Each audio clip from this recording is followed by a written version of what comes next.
This course is called Educating for Character. So it seems like the first thing we should do is define what is character. In order to get this definition, we'll go to the beginning of our Western civilization and see what the ancient Greek philosophers had to say about this important subject. Aristotle, author of Nicomachean Ethics, gives us some good direction. Character comes from the Greek word character, which means an enduring mark. The character of a coin gave it its worth, and we could say the character of a person is also considered to be those distinguishing qualities or principles to which that person subscribes as a guide for his or her behavior. Character influences how someone makes decisions or chooses to act or not to act. It summarizes the general way in which a person deals with others. Aristotle gives us a good advice. He says that each man, each person, speaks and acts and lives in accordance with his character. The virtue of a man will be that state of character which makes him good and makes him do his work well. Aristotle gives us a helpful definition of virtue in his work Nicomachean Ethics. Virtue is a state of character concerned with choice, lying in a mean between two vices, one involving excess, the other deficiency, with regard to what is best and right. Aristotle tells us that virtue is of two kinds, intellectual and moral. Intellectual virtue can be taught, while moral virtue comes about as a result of habit. Aristotle says there's 3 steps necessary in order to form one's character. In the first place, you have to have knowledge. Second, you have to choose the acts and choose them for your own sake. And thirdly, your action must proceed from a firm and unchangeable character. Aristotle tells us that there are 3 steps necessary in order to form one's character. In the first place, he must have knowledge. Second, he must choose the acts and choose them for their own sake. And thirdly, his action must proceed from a firm and unchangeable character. Therefore, children or even adults who want to develop character, first you need to be taught in order to know what virtue is. Then need to be guided in order to reason well and choose the correct action in a given situation. You need to develop your cognitive, affective, and psychomotor skills in order to quote Benjamin Bloom in his domains of learning. Aristotle tells us it's no easy task to be good. That's because in everything we need to find the middle road of virtue. To do this good to the right person, to the right extent, at the right time, with the right motive, in the right way, is no easy task.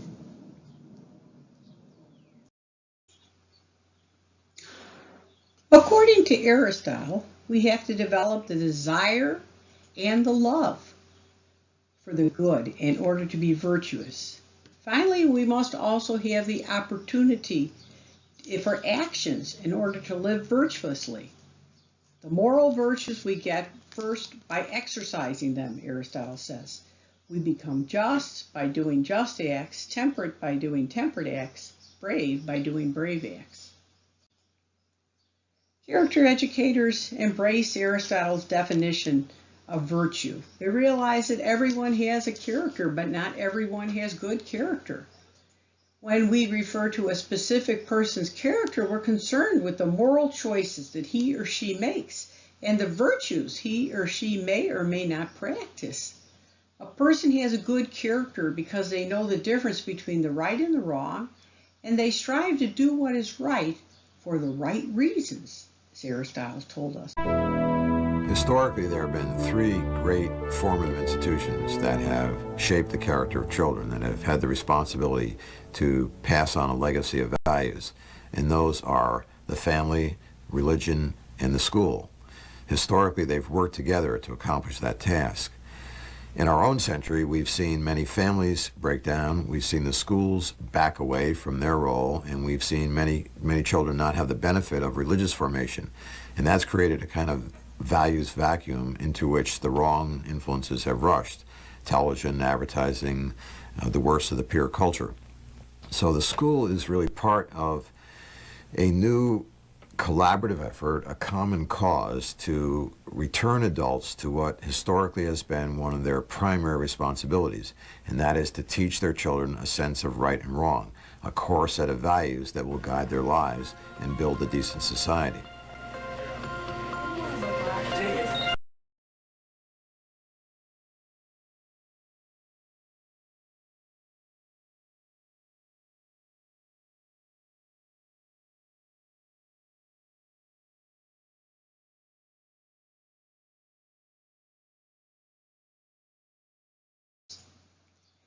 He stresses the importance of developing moral habits from the very earliest years.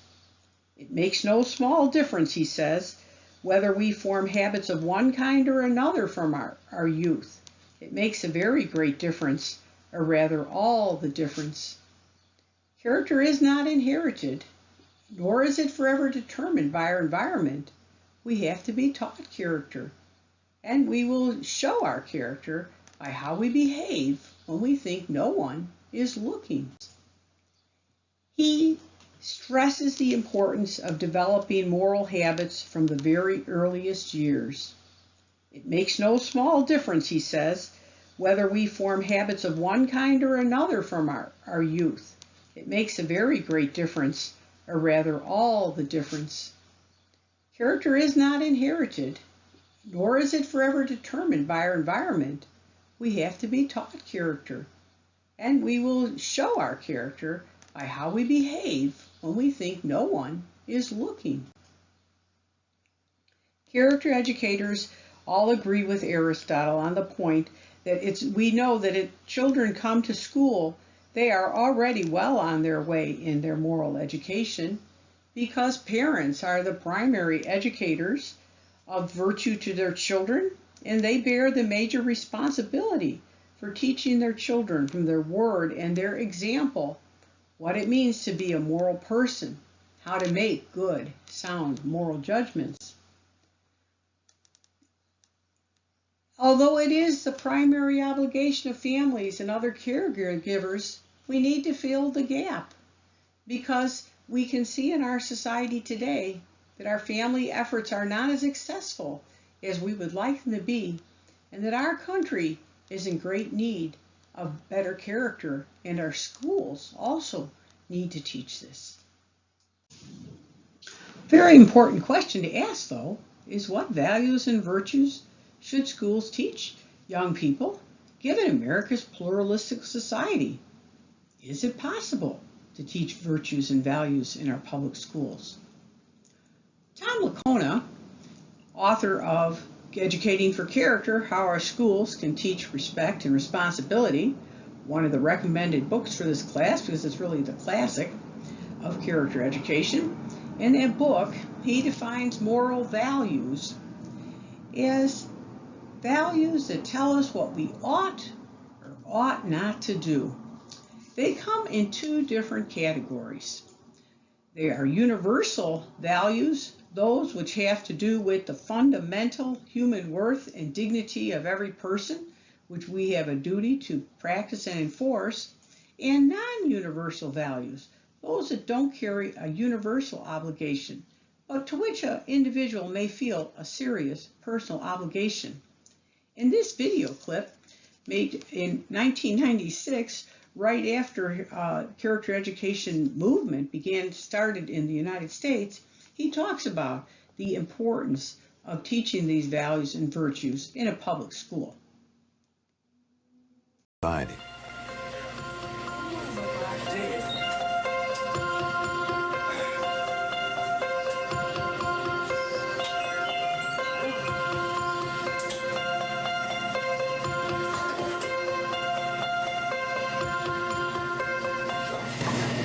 Good morning, Book Lodge. Today is Thursday, May 30th, 1996, and it is a D-Day.